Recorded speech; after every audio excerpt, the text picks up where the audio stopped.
그 지난 2월 달에 그 트르키에 또 시리아 그 지역에 대지진이 발생해서 너무나 가슴 아픈 또 충격적인 그런 일들을 저희들이 접했는데요. 그 지진으로 6만 명 가까운 사람이 목숨을 잃었고요. 이건 뭐 상상하기 어렵습니다.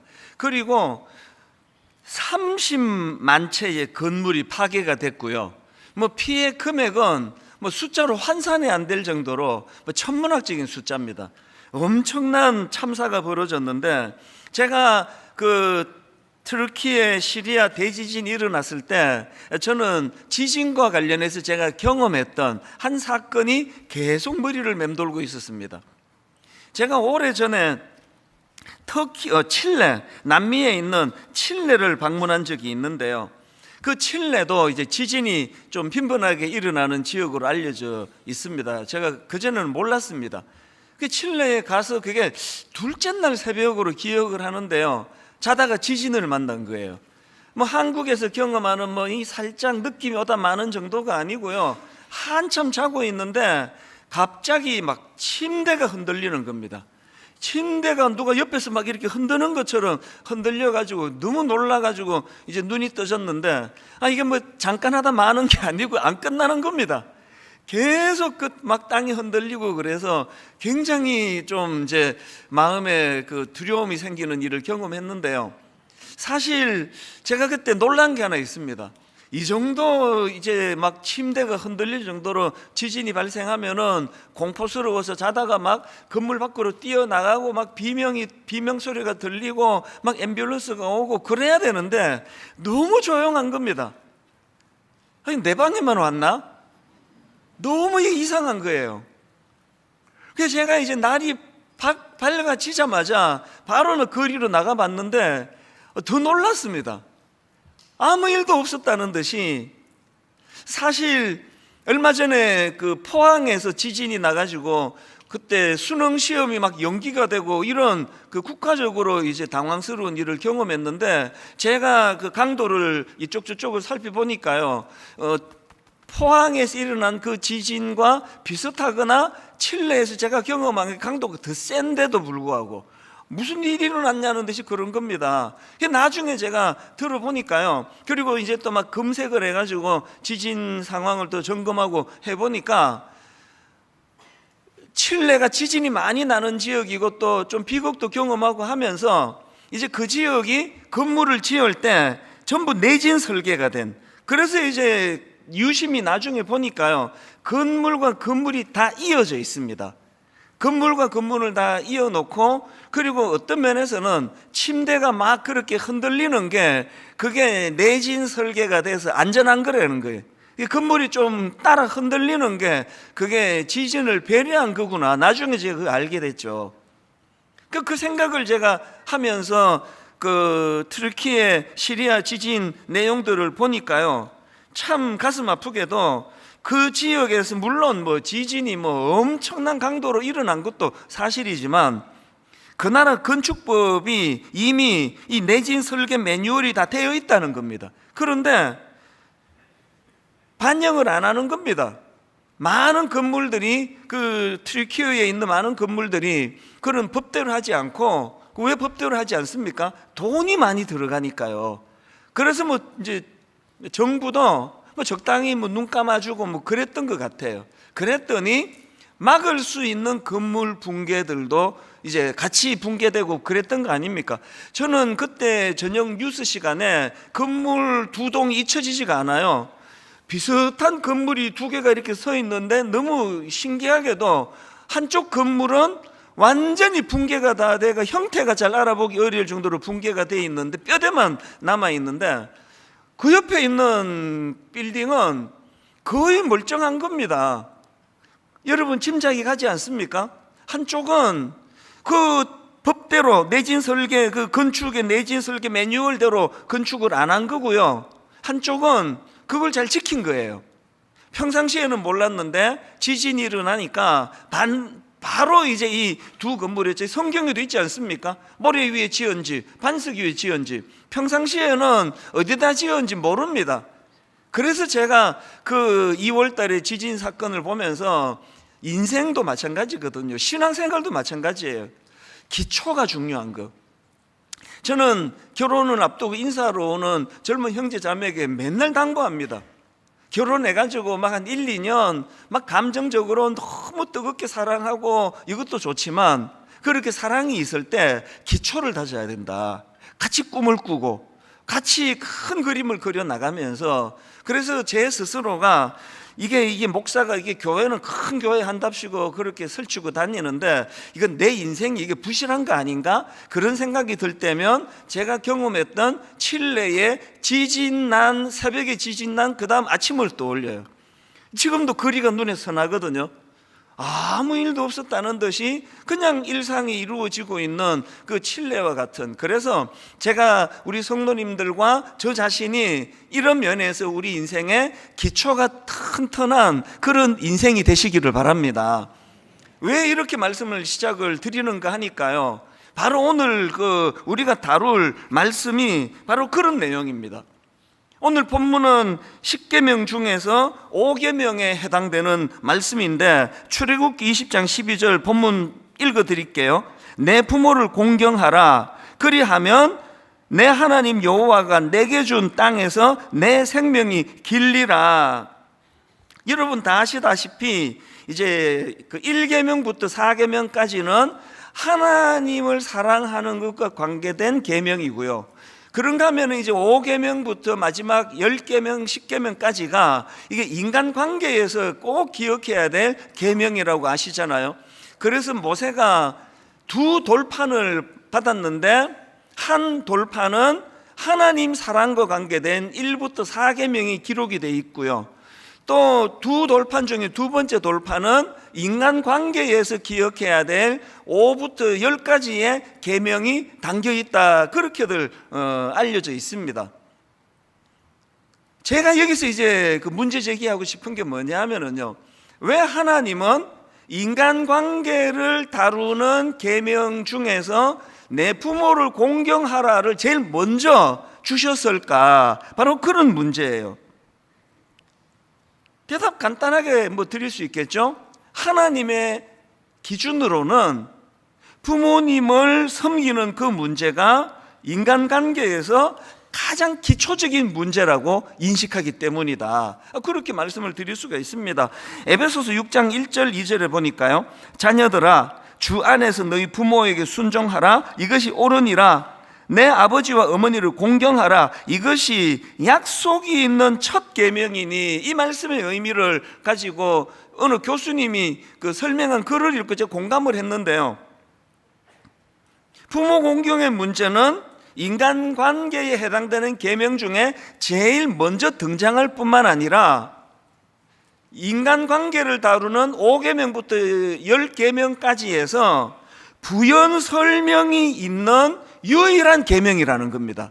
자, 이게 뭔지를 제가 직접 읽어 드릴게요. 자, 출애굽기 20장 12절부터 17절까지 보십시오. 5계명입니다. 인간관계라는 관계되는 첫 번째 계명에 부연 설명이 나옵니다. 내 부모를 공경하라. 왜 공경해야 되느냐? 그리하면 내 하나님 여호와가 내게 준 땅에서 내 생명이 길리라. 부연 설명이 있습니다. 부모 공경해야 되는 이유가 뭔지 아니? 그리고는 나머지 말씀에는 부연 설명이 없습니다. 자, 6번째 계명, 살인하지 마라. 7번째 계명, 간음하지 마라. 8번째 계명, 도둑질하지 마라. 9번째 계명, 내 이웃에 대하여 거짓 증거하지 마라. 마지막 10번째, 내용이 길지만요, 부연 설명이 아닙니다. 한번 들어보십시오. 내 이웃의 집을 탐내지 마라. 내 이웃의 아내나 그의 남종이나 그의 여종이나 그의 소나 그의 낙이나 무릇 내 이웃의 소유를 탐내지 말라. 여기 보니까 부모 공경의 문제가 가장 먼저 등장할 뿐만 아니라 그 5계명에만 부연 설명을 하고 있다는 겁니다.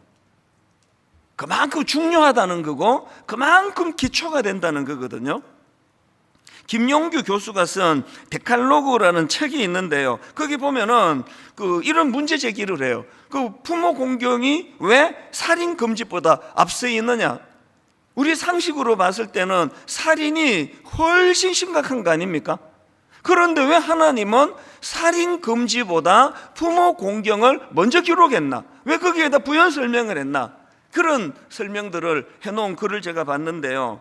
여러분, 하나님은요, 부모 공경이라는 이 항목이 우리 인간에게 있어서 가장 기본적이기 때문에 그렇다고 설명을 드릴 수가 있거든요. 그럼 이렇게 질문할 수가 있겠죠. 아니 무슨 부모 공경이 뭐 그렇게 기초적으로 중요하냐라고 그렇게 물으실 수 있다면 간단하게 답드릴 수 있습니다. 부모 공경이 뭐 우리 어릴 때 부모님이 우리를 위해 잘해주시고 희생하시고 뭐 은혜를 갚아야 돼 이런 차원이 아니에요. 왜 부모 공경이 우리 인간들에게 가장 기본적인 그런 항목으로 이것을 하나님이 주시는가? 왜 그러냐 하니까요, 부모는요 생명의 전달자이기 때문에 그렇습니다. 하나님은 생명의 주관자가 되시고요, 육신의 부모님은 그 주관자 되시는 하나님의 뜻을 따라 그 생명을 전달하는 자예요. 쉽게 예를 들어볼게요. 저는 5남매 중에 막내거든요. 5남매 중에 막내라서 너무나 저는 등골이 오싹해요. 우리 아버지 어머니가 요새 부부 같았으면 저 없습니다. 요새 누가 5을 낳아요? 아니 생각해도 진짜 아찔하잖아요. 게다가 제 바로 위에 누나, 4번째인 제 바로 위에 누나하고 저하고 6년 차이가 나요. 내가 웃기려고 하는 말이긴 한데요, 부모님이 이 자식 낳을까 말까 6년이나 갈등하신 거예요. 이걸 나 마라 생명의 주관자라는 걸 제가 강조하려고 이제 웃기면서 얘기했는데 뭐 실패했습니다. 뭐 거의 안 웃고 그래서 괜히 꺼냈다 싶긴 한데요. 하여튼 우리 부모가 이제 요새 젊은 부모들처럼 뭐 애 한 둘 낳고 이제 피임하고 피하고 그랬으면은 저라는 존재는 없는 거예요.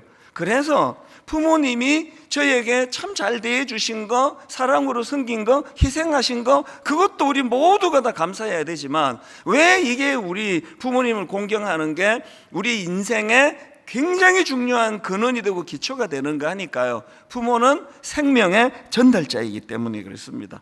그리고 이런 존재론적인 감사 말고도요, 뭐 요새는 뭐 이상한 부모들도 뭐 뉴스에 또 자꾸 나오고 하긴 한데 뭐 그런 아주 특별한 뭐 한 10만 명, 100만 명에 하나 나올까 말까 그런 사례는 뭐 사례로 치면 안 되고요.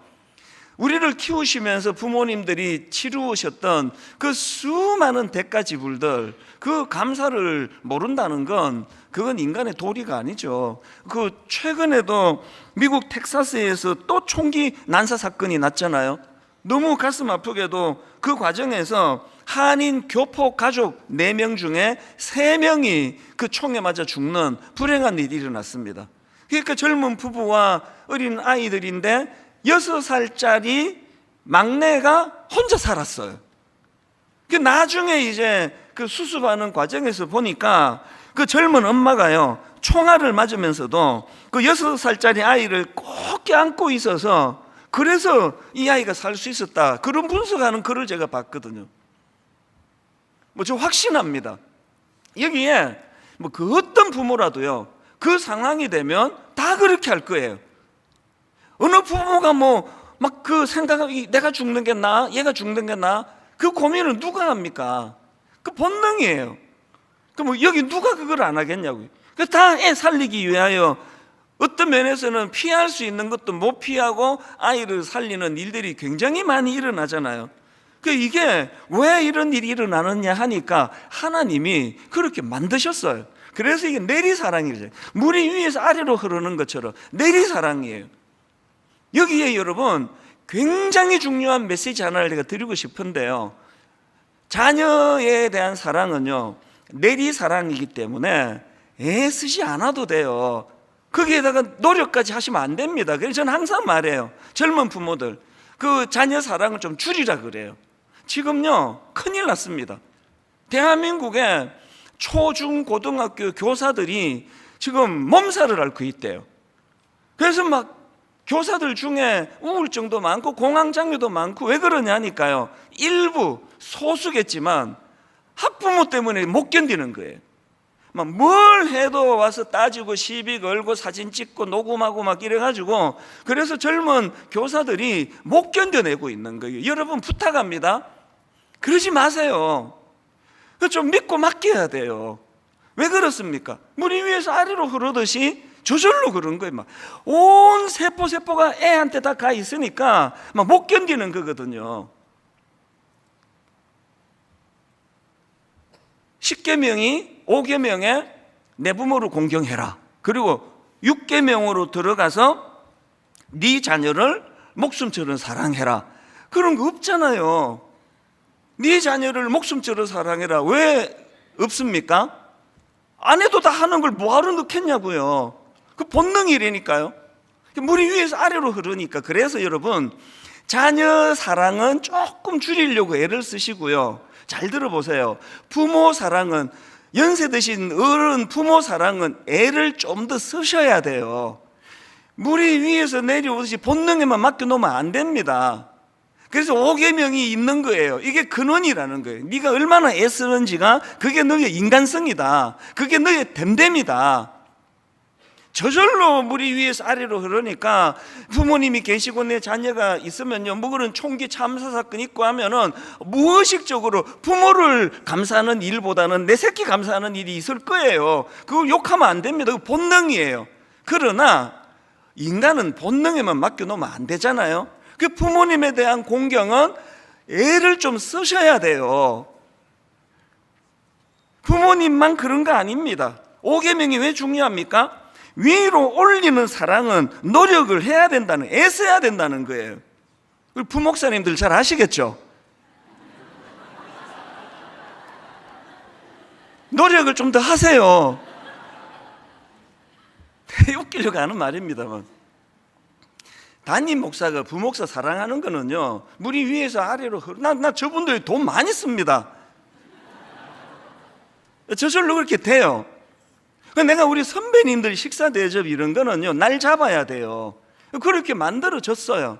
노력을 더 해야 되는 거죠. 사실 오늘 그 부모님에게 초점을 맞출 설교를 준비한 게 아니고요, 우리 교회의 모든 윗 어른들에 대하여 말씀을 준비하다가 다룰 내용이 너무 많은 겁니다. 그래서 제가 청년주일이 있듯이 우리 교회 윗세대를 축복하는 그런 주일 예배를 따로 떼려고 지금 준비하고 있습니다. 노력을 좀 더 해야 되는 거죠.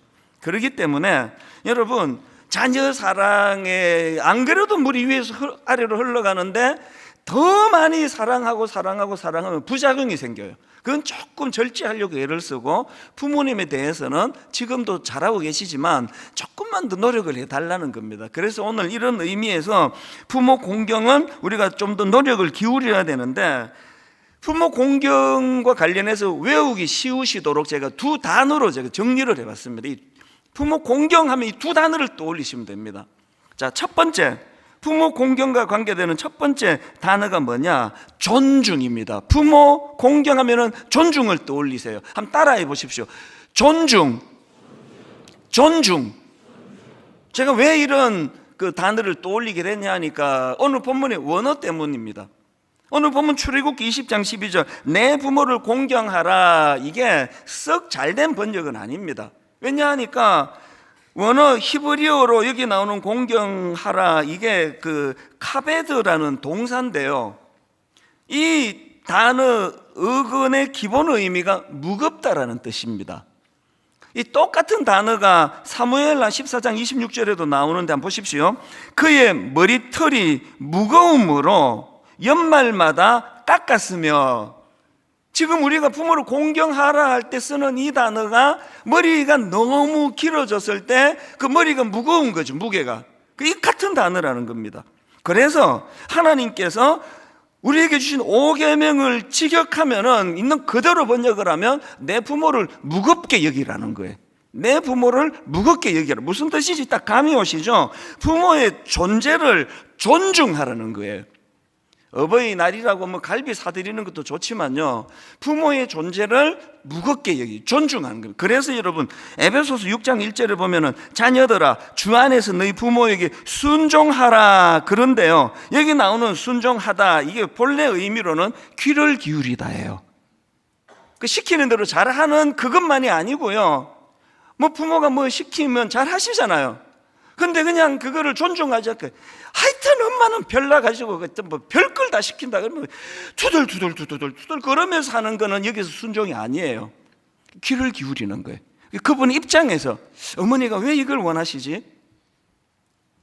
그 존재를 무겁게 여기다는 이 의미를 저는 직접 경험한 사람 아닙니까? 제가 30대 때 사랑의 교회에 옥하는 목사님 그 담임 목사님으로 계실 때 제가 청소년 사역하러 갔을 때 옥 목사님을 가까이서 지켜보니까요, 이 목사님은 정말 진실한 분이에요. 그리고 참 종이에요. 그거가 인정이 되니까 점점 존경이 커가니까 목사님의 존재가 무거워지는 거예요. 여기서 말하는 그대로죠. 그래서 뭐 목사님한테 뭐 보고 하나 하러 가려 그러면요 막 연습을 얼마나 많이 하고요, 실수할까 봐. 그것도 여러분이 잘 알지만 제가 이렇게 한 번씩 그것도 쓸데없는 그 우스갯소리를 잘하잖아요. 절대로 목사님 앞에서 그렇게 한 적이 없습니다. 그 존재가 너무 무거우니까요. 그런 쓸데없는 소리 했다가 뭐 어떡하겠냐고. 이게 상대를 무겁게 여기는 거예요. 귀히 여기는 겁니다. 하나님은 우리에게 네 부모를 그렇게 대하라는 겁니다.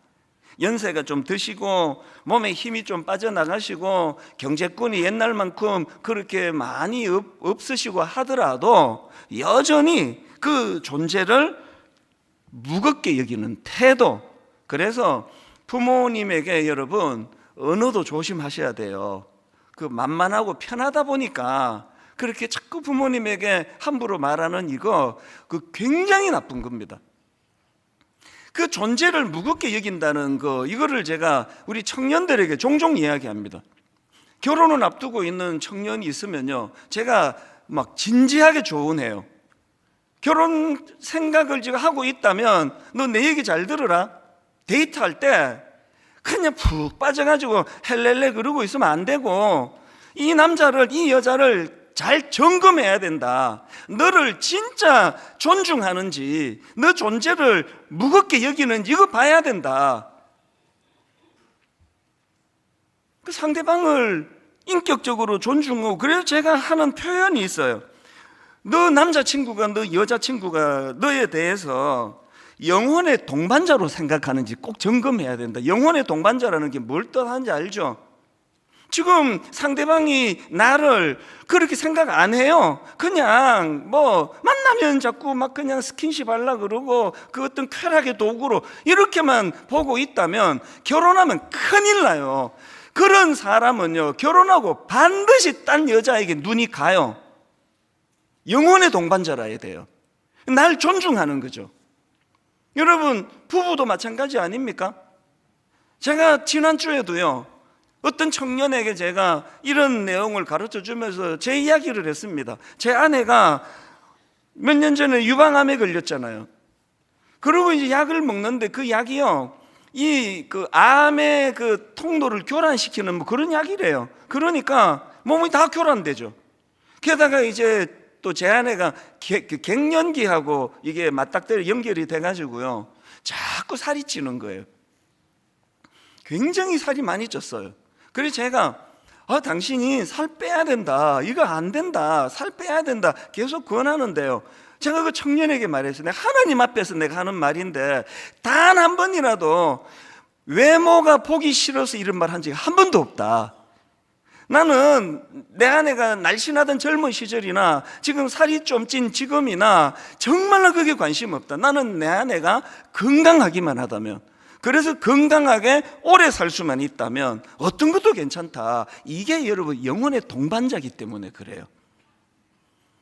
젊을 때 이쁘고 날씬하고 하면은 마음이 가다가 이 여자가 뭐 좀 병이 생기고 다치고 그러면은 또 딴 여자한테 기웃거리고, 그건 영혼의 동반자가 아니에요. 하나님께서 우리에게 네 부모에게 그렇게 하라는 거예요. 용돈도 두둑히 드리고 저 희생적으로 사랑해 주실 그때뿐만 아니라 연세가 많이 드셔서 지금은 그렇게 할 수 있는 여건이 안 되는 그런 상황이라 할지라도 지갑의 두께를 보고 부모를 판단하는 게 아니라 여전히 우리 부모님은 내 인생에서 무거운 존재예요. 귀한 존재입니다. 하나님이 이걸 명하고 계시다는 겁니다. 여러분이 다 아시지만 저희 어머니가 이제 원래 99세가 되셨잖아요. 한 5, 6년 전부터 이제 어머니가 단기 기억을 못 하세요. 장기, 예전에 그 기억을 하시는데 단기 기억을 못 하세요.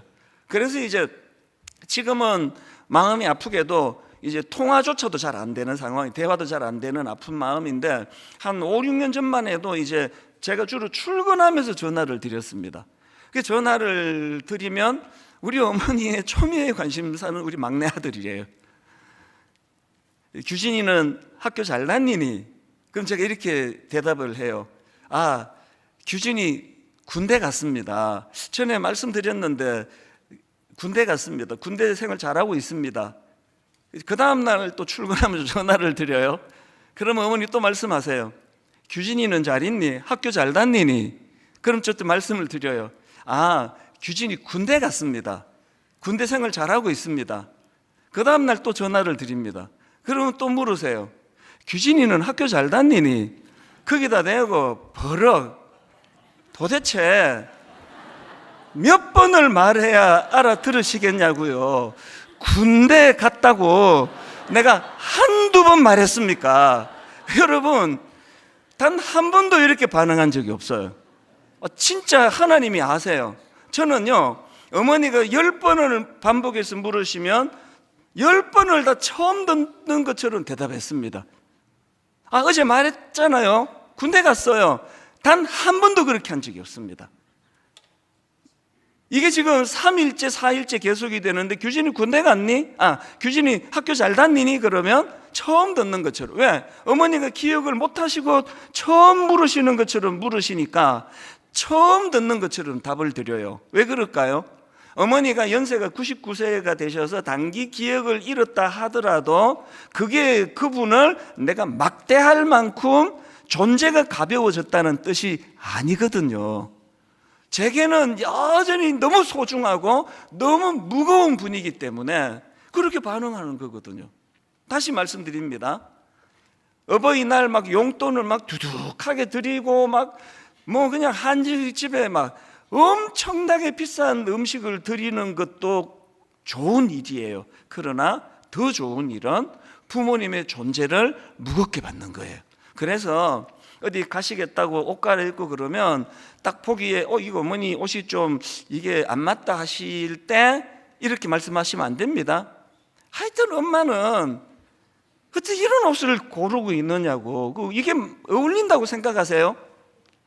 이거는요, 그건 그냥 내버려 두는 것보다 더 나쁜 짓이에요. 존중해드리고 또 존중해드리고. 그래서 이제 어디 한정식 집을 딱 계약을 해놨는데 갑자기 어머니가 나 냉면이 먹고 싶다 그러면 막 요새 냉면 먹는 집이 어디 있냐고요. 아, 그냥 안 말하지 말고 따라오세요. 뭐 이렇게 하시는 분은 없겠죠, 그죠? 무의식적으로 편하니까 그렇게 나올 수 있는 거예요. 잘 기억하십시오. 부모님을 공경하라는 하나님의 말씀은요, 그분의 존재를 무겁게 여기라는 거예요. 이게 첫 번째고요. 두 번째로 부모 공경과 관련해서 기억해야 될 두 번째 단어가 뭐냐? 격려입니다. 격려. 한번 따라해 보십시오. 격려. 격려. 이 하나님께서 주신 십계명은 모든 인생에게 다 통하는 말씀이지만 1차적으로 주신 독자가 있다는 겁니다. 자, 십계명 중에 맨 마지막 10번째 계명을 기록한 출애굽기 20장 17절을 보십시오. 여러분, 독자가 누굴지 짐작하면 금방 답이 나옵니다. 이렇게 기록합니다. 내 이웃의 집을 탐내지 말라. 내 이웃의 아내나 그의 남종이나 그의 여종이나 그의 소나 그의 낙이나 무릇 내 이웃의 소유를 탐내지 말라. 이걸 보고 여러분 둘째 아들이 생각납니까? 중학생 아들? 여러분의 중학생 아들이 옆집 여자를 탐냅니까? 짐작할 수 있잖아요. 이게 지금 독자가 누군지. 그래서 그 김지창 교수님이 쓰신 책에 보니까요, 이거를 가지고 이 십계명은요, 부모 통제 아래에 있는 어린애에게 주어진 게 아니라고. 이 십계명은 1차적인 독자는요, 이제 부모의 그 품을 벗어난, 그래서 뭐 추정이죠, 한 30대에서 50대까지의 장년들을 1차 대상으로 그렇게 주신 말씀이다. 저 동의가 되더라고요. 그래서 여러분, 그 김용기 교수가 쓴 책에도 보면은요, 내 부모를 공경하라, 이 명령은 부모의 노후 복양의 문제를 다룬 것이다. 그렇게 해석하는 학자들이 많다는 거예요. 뭘 의미할까요? 제가 이 말씀을 묵상을 하다가 고민이 되는 겁니다. 이게 우리 세대 보고 한 얘기네. 그럼 중등부도 지금 막 부모를 공경해야 된다, 뭐 고등부도 부모 공경 그러는데 걔들이 1차 독자가 아니래요.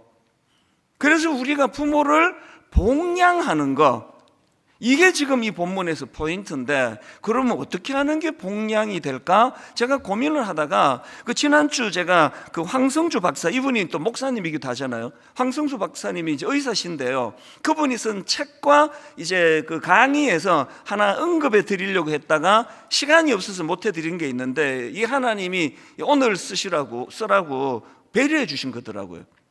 그분의 글과 강의에서 이런 요지가 있습니다. 아들의 감사 편지로 어머니 생명을 4년이나 연장시킨 사례, 이런 주제의 글이 있습니다. 이게 무슨 내용인가 하니까요, 이 황성주 박사님이 이제 어머니도 연세가 많이 드셨으니까 이제 위독하신 겁니다. 어느 날 얼마나 이게 이제 어머니 돌아가시나 보다. 그래서 이분의 자녀들이 미국에 있었는데, 너희들 나와라, 할머니 임종을 놓치면 안 된다. 그럴 정도로 이 연로하신 어머니가 이제 위독하셨는데, 너무나 감사하게도 그때 안 돌아가신 거예요. 그러나 여전히 이제 연로하시고 또 이제 몸이 편치 않은 상황인데, 이 황 박사님이 이제 해외로 가시게 된 거예요. 장기 체류. 얼마나 고민이 되겠냐고요. 아니 지금 이렇게 지금 병든 어머니를 두고 혼자 이 상황에서 내가 외국에 가는 게 옳은가, 그러고 고민하고 있을 때 기도하는데 하나님이 지혜를 주셨대요. 그래서 이분이 이제 가야 되니까, 가시기 전에 어떤 일을 했냐 하니까, 판넬로 이제 큰 글씨, 이제 어른이 이제 글씨를 또 작게 쓰시면 못 보시니까요, 큰 글씨를 큰 글씨로 어머니께 감사 편지를 쓴 거예요. 그래서 이제 그 편지에서 어머니에 대해서 10가지 감사를 기록한 겁니다. 이거를 이제 판넬로 벽에 뭐 한쪽 벽을 다 썼겠죠. 뭐 그렇게 크게 이제 글을 쓰고, 그렇게 하고 이분은 이제 해외로 가셨는데요, 3일 후에 연락이 왔대요. 기적이 일어났다고. 어머니가 그 크게 붙여놓은 아들의 그 어머니를 향한 10가지 감사를 보시고는 충격을 받으신 거예요. 좋은 의미예요. 이걸 보고 충격을 받으시고 그 자리에서 벌떡 일어나시고, 그리고 완전히 회복이 되셨다는 겁니다. 이 황 박사님의 간증을 한번 들어보십시오. 말하자면 어머니는 더 이상 존재의 이유가 없다고 생각을 하셨는데, 가장 사랑하는 아들이 어머니에 대해서 진심으로 감사하는 편지를 받아보시고는 충격을 받으신 것입니다. 나라고 하는 존재가 의미 있는 존재구나, 내가 왜 살아야 하는가, 번쩍 뛰신 겁니다. 온 마음으로 자기에게 감사하는 아들이 있음을 보고 왜 살아야 하는가를 발견하신 겁니다. 그 다음 한번 들어보십시오. 완전히 회복되셨어요. 어머니가 90세신데 흰머리만 있으셨는데 나중에 보니까 까만 머리가 나셨더라고요. 그리고 어머니 특유의 기쁨까지도 회복이 되셨어요. 4년 동안 더 건강하게 사시다가 작년에 돌아가셨습니다. 이런 기적이 저는 가능하다고 보는 게요, 여러분 그 부모를 공경하라는 이 말씀은요, 부모 노후 복양의 문제로 봐야 한다는, 우리 자꾸 돈으로 생각을 해요. 물론 그것도 포함이 되지만 연세가 드실수록 우리가 부모를 복양한다는 것은 부모를 격려해 드리는, 격려. 어른들 이렇게 말씀하시는 거 여러분 가끔 듣잖아요. 아이고 늙으면 죽어야지. 존재가 외로우신 거예요. 존재가 쓸쓸해지신 거거든요. 믿음이 그렇게 좋으신 저희 어머니도요, 이런 말씀을 하세요. 아이고 왜 이렇게 오래 사는지 모르겠다. 하나님이 좀 불러가시면 좋겠다. 제가 가끔씩 어머니를 찾아뵐 때마다 이제 막 무겁지 않도록 분위기를 또 너무 무겁게 하지 않으려고 막 농담해가면서 그렇게, 그러나 꼭 드리는 말씀이 있습니다. 에이, 엄마는 뭐 자기만 좋으면 되나, 뭐 엄마야 뭐 지금 뭐 천국 가시면 제일 좋으시죠. 그럼 막내 아들 목회 안 하고 어떡하려고 그러세요? 엄마 좀 불편하셔도 좀 참으셔야 되는데, 엄마 기도 때문에 내가 지금 이렇게 목회하는 거 아닙니까? 얼마나 좋아하는지 아세요? 얘가 뭐 또 뭐 뻔한 인사말이네를 그 모르시겠냐고요. 다 아시는데 너무너무 좋아하세요. 이렇게 말씀하세요. 맞다, 더 힘낼게, 내 기도할게, 기도한다. 그래갖고 나온 주옥 같은 말씀이 성도들을, 저보고 성도 앞에 대장 노릇하지 마라, 성도도 얼마나 불쌍하게 사는지 아나? 네 아들 사랑하듯이 성도 사랑해라. 다 그럴 때 나오신 말씀이 아닙니까? 격려예요. 여러분, 부모님께 자꾸 말씀드리세요. 아버지는 좀 불편하시더라도, 엄마는 좀 불편하시더라도 오래 사셔야 돼. 내 나이가 이렇게 들어도 난 아빠 없이는 못 살아요. 엄마 없이 내가 어떻게 삽니까? 또 그게 사실이고요. 자꾸 격려해 드리는 겁니다. 저는 오늘 말씀을 이렇게 정리하기를 원합니다. 여러분, 부모 공경, 그건요 생명의 전달자로 받아야 돼요. 그분이, 그 부모님이 전달자 역할을 하셨기 때문에 5남매 중에 막내, 뚝 떨어지는 막내로도 제가 태어났다고 말씀드리잖아요. 둘만 낳고 하나만 낳고. 그럼 뭐 여러분 있습니까 지금? 부모를 공경해야 되는 이유가 거기 있다면 두 단어로 기억하십시오. 부모 공경은 존중해 드리는 것, 무겁게 그분을 인정. 여러분, 엄만 좀 가만히 계세요. 뭐 하신다고 그러세요? 그건 하나님이 엄청 그건 싫어하실 말씀이에요. 엄마가 뭐 모른다 이런 얘기 하지 마세요. 자꾸 존중해 드리고 자꾸 인정해 드리고. 그런가 하면은 격려. 여러분 아들한테 잘하시잖아요. 그 왜 아버지한테는 안 하세요? 그 딸한테 잘하시잖아요. 실수하면은 괜찮다 괜찮다, 엄마도 네 나이 때 다 그랬다. 그 왜 엄마한테는 안 하시느냐고요. 격려예요. 그 격려로 그 다 죽어가던 연로하신 어머니가 살아나고 막 그런대잖아요. 막 검은 머리가 막 나기 시작한다 그러잖아요.